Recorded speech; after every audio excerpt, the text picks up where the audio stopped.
Hey, welcome back to the shop. This is Zach over at NV Woodworks. Today we're going to be doing ribbon blanks. So if you're not familiar with ribbon blanks or ribbons, they're just thin pieces of casting resin that you recast in pretty cool squiggly shapes, and you get some pretty amazing results. So in this video, I'm just going to kind of walk through how you make the ribbons, how you cast them, and then kind of talk about some of the tests and things that I kind of thought of when I was kind of getting into this stuff.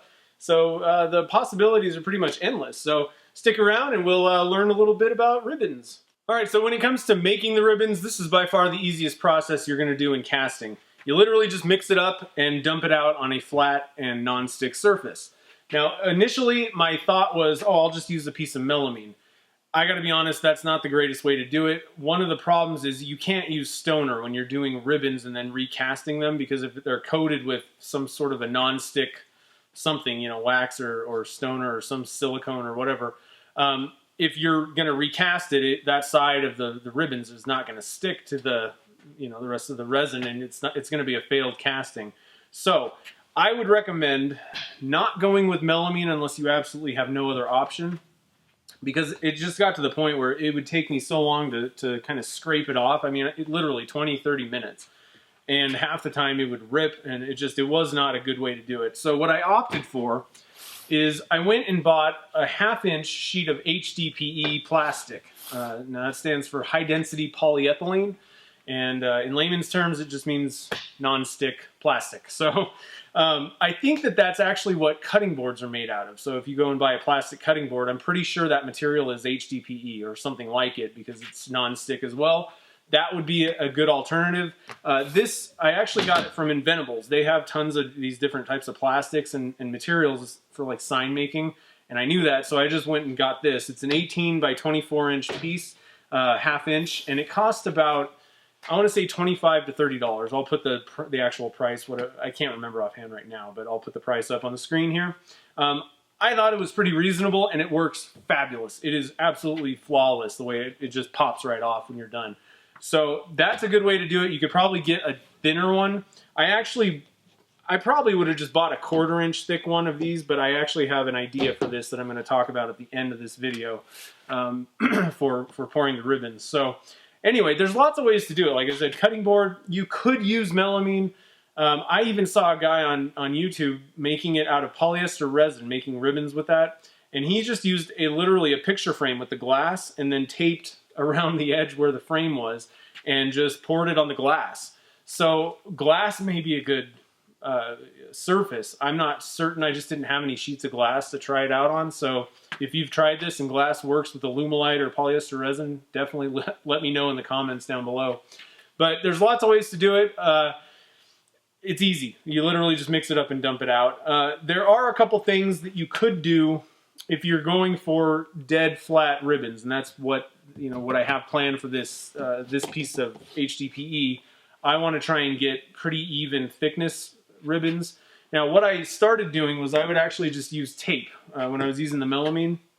First couple things that I did, now I just laid down about 3 or 4 pieces of tape, and I think that gave me about a 1/16 to 3/32 inch, whatever that is. So you can kind of build up little walls and then trowel off the excess. So it works pretty good. I'm going to try and use the X-Carve to solve this problem so I don't have to mess with tape. The problem I had with this was whenever you pull up the tape, or when you pull off your casting, the ribbons, the tape usually comes with it, so you got to reapply and do all that, and I don't particularly enjoy wasting my time doing that. So I'm looking for an easier option. And I came up with a pretty good idea, I think. So anyway, lots of different ways you can do that, but for the most part, you can just dump it out, maybe use like a popsicle stick, whatever you were stirring your resin with, and just try and kind of even it out a little bit. But even if it's kind of hilly, it doesn't matter once you cast it. In some cases, that actually looks a little bit better because you get thicker and thinner. So pretty cool stuff. But making the ribbons is by far the easiest thing ever. To get these strips, you're going to have kind of a large blob, and then I'll just take a straight edge, and this is one of those self-healing mats for cutting, and I just, it's got, inch markers and all that stuff on it, and I just kind of line this up at whatever measurement that I want, whatever width, And then I have this little, it looks like a pizza cutter thing. It's a kind of a razor blade wheel. And I just hold down and I cut.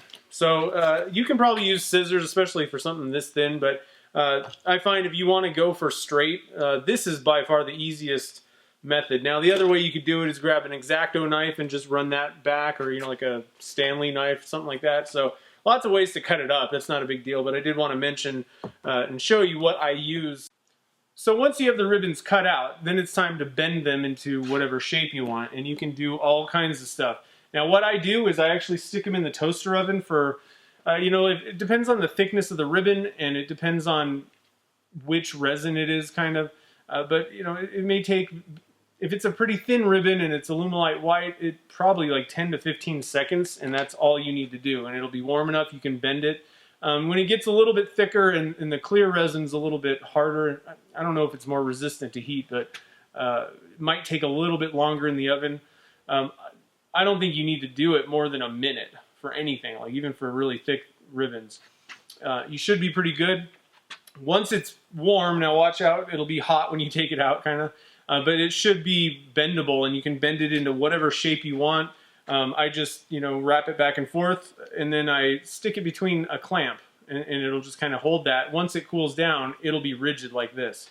I've gotten curlicues by just using a dowel, so you tape one end of the thing, and then wrap it around, and you can do all kinds of stuff, put it in any shape or form that you want. So I have 2 cups here. I got a little bit of a 3 blank mold. It takes about 285 grams of resin to fill it, which that's probably actually going to be too much when I add these ribbons to it. But we're going to try and stick this kind of curlicue thing in. We're going to jam it in, and what I've found is that it's best to jam as many ribbons as you can in there. It just gives you better effects, basically. So in this one, I'm going to go with red, and then I'm going to go with the kind of an orange in this one. I'm using the clear resin, and I've already got this stuff mixed, so I got to kind of hurry. But I'm going to throw some powder in as well as dye, and we'll just mix up some resin and then toss these ribbons in, and then we'll pull it out and see what happens.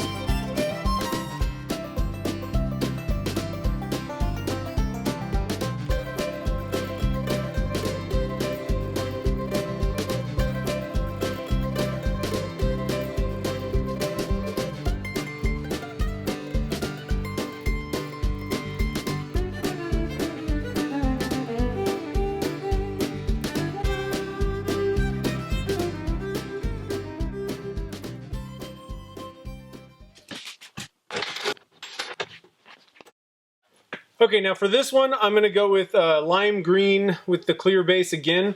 But this time I'm going to use the glow-in-the-dark ribbons, and hopefully we'll get some glow-in-the-dark stuff that's going to shine through that green. I don't know how this is going to work, but the blank will probably look cool either way.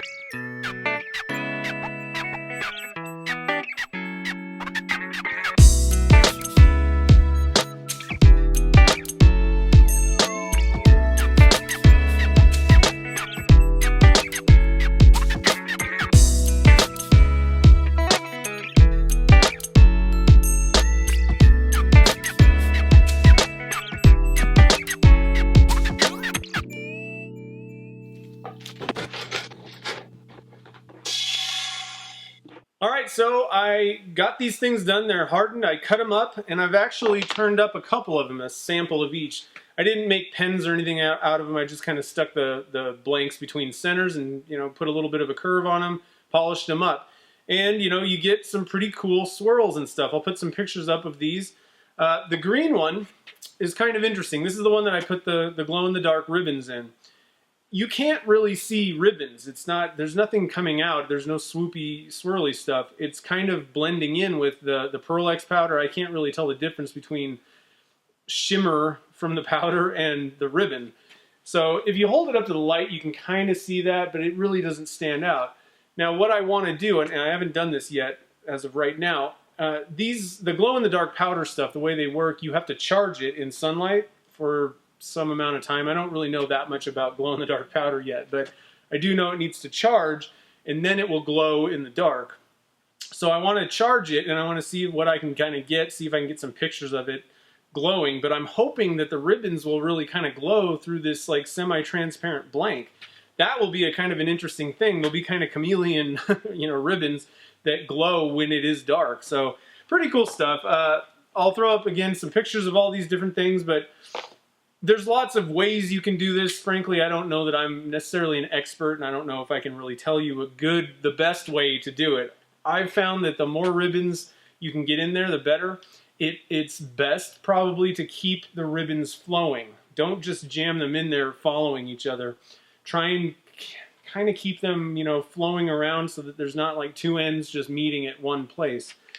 Those are a couple tips that I found. Frankly, I'm still playing with it, but it's pretty fun. You can try different stuff out and just, I don't know, have a blast with it, making these pen blanks. All right, so these ribbons are awesome. I mean, there's so many things that you can do with them. I've only scratched the surface of ideas, but I wanted to share a couple other things that I kind of thought of and have tried a little bit while I've been kind of testing and playing with them.